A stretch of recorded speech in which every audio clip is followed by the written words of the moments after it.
अस्सलाम वालेकुम दोस्तों, तकरार ड्रामे जी धमाकेदार नेक्स्ट एपिसोड जी तव्हांखे तफ़सील ॾींदा हलूं, नई अपडेट ॾींदा हलूं। जगह किस्त अचण वारी आहे दोस्तों। कल राति मां तव्हांखे वाज़े करे ॿुधायो हो त मूसा जॾहिं आशू जी भेण खे वठी वेंदो, उन जे बदिले में हाणे जेको आहे राणी जो निकाह मीर सां करायो वेंदो। नवाब खान इहो ऐं आशू ऐं मीर गॾिजी इहो कमु कंदा। तव्हां ॾिठो हाणे प्रोमो में बि तव्हां ॾिठो हूंदो, बिल्कुलु ईअं ई थी रहियो आहे। लेकिन अॻिते छा थींदो? छा वाकई मूसा वठी वियो आहे आशू जी भेण खे, या विचों कंहिं ॿिए वार कयो आहे?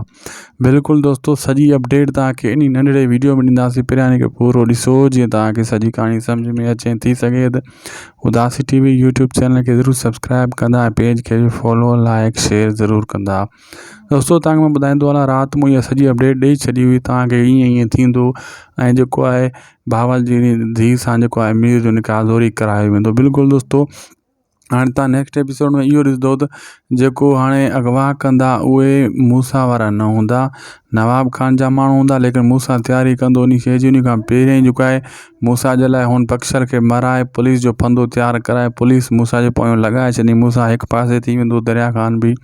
लेकिन उन जाइ ते जेका माण्हू वठी वेंदा आहिनि आशू जी भेण खे, उहे नवाब खान जा हूंदा आहिनि। ऐं नवाब खान इहा जेको मूसा धमकी ॾिनी हुई उन शइ जो फ़ाइदो वठंदो आहे ऐं मीर ऐं आशू खे गॾाए करे न भावल जो रुख करे ऐं भावल जे निंड जे मथां हमिलो करे ऐं उनजी धीउ खे निकाह कराइण जी कोशिशि कई वेंदी आहे। मीर मना कंदो, लेकिन ज़ोरी जेको आहे आशू सां निकाह कराइण जी कोशिशि कई वेंदी। पोइ वरी मीर मञी वेंदो ऐं मीर खे विहारे नवाब खान ज़ोरी गैरत ॾियारे उन सां निकाह करण जी राणी सां कोशिशि कराई वेंदी।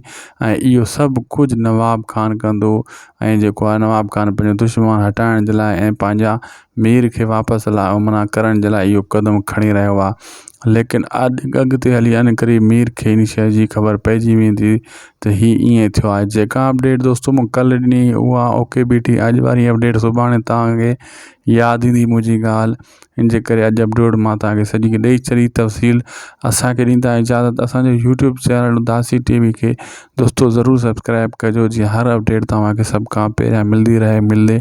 ख़ुदा हाफ़िज़।